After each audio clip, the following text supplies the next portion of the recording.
So we have a customer requesting a measurement.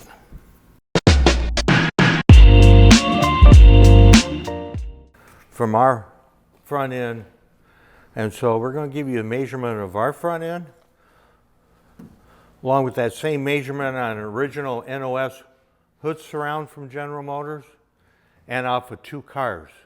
Okay, so let him see where we're getting that peak right there, 43 inches.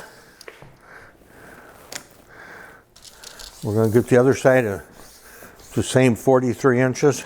Right on top of the peak, same 43 inches. Okay. Okay, here's 63, 58 inches. Here's 64. So same 58 inches. Now we'll go back and measure those two doing it this way. I'm going to leave tape on these for now until we get this where we want it. So 58 inches is more like where we want to be. And that can still change from that hood surround. Inner fenders, these are all glued together cars. I'm sure this question will be asked, so we're going to answer it before it gets asked. The inside opening at that same, come to that outer edge, at that same 43 inches, we're at 42 and a quarter. 42 and a quarter is where we're at. So if somebody needs to know that, then if you come to the back here, 42 and 3/8.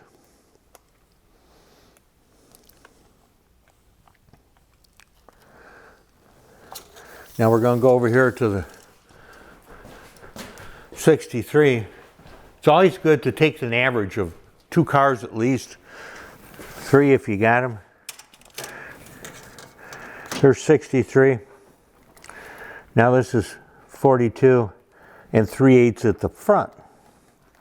So we're 1/8 of an inch wider. And we're at 42 and a half on this one.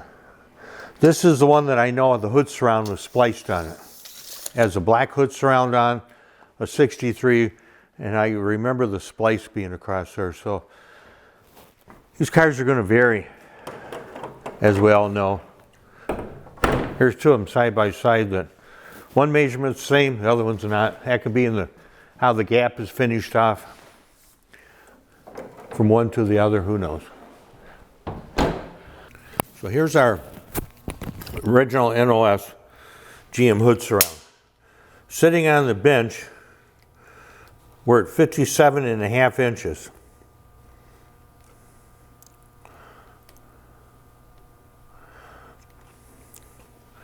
Now you'll see we're going to prop this up.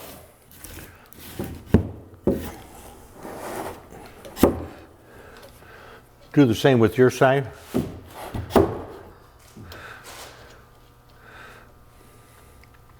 We might have went a little too far, but there's how much movement you have. There's 58 and a quarter inches. And so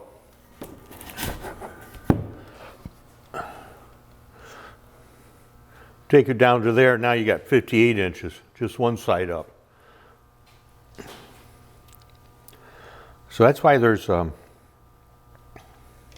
that's why we don't glue the inner fenders in when we're doing our jig fitted front ends. That's something that needs to be done when it's on the car. So let's take this back out of our way again. Keep in mind that was 43 inches from that peak back or forward. Here's our jig fitted front end.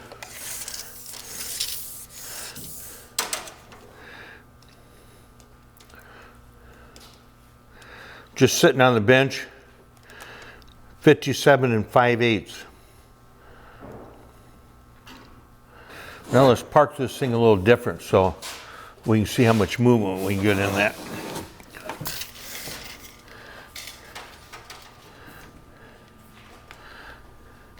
Now we're 57 and 3/4.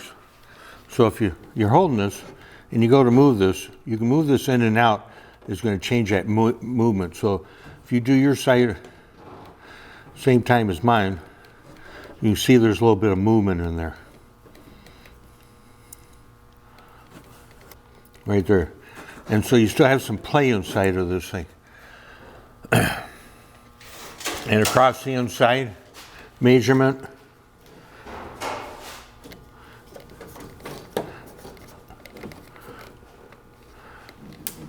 .42 3/8.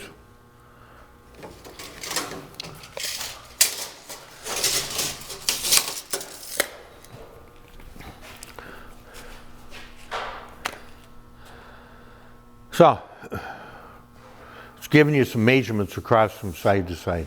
This is our one-piece hand lathe front end. We took an earlier measurement before the V-bar and the metal went in it. And we had 57 5/8 across this peak at 43 inches from the back. Now we're at 57 3/4. So you can see there's movement even with this front end.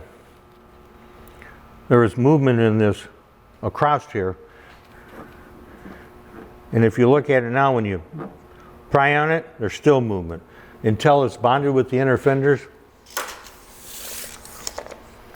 I think our consistence is, and that's why we glue the call section on first, and we glue the inner fenders towards the end. If you look at our video, you'll be able to adjust this with your inner fenders. So it looks like the average is about 57 3/4 from the cars, if I remember right. Yeah, 57 3/4 is where you want to be. Hopefully I've answered the questions. Thanks for watching this. It means a lot to us.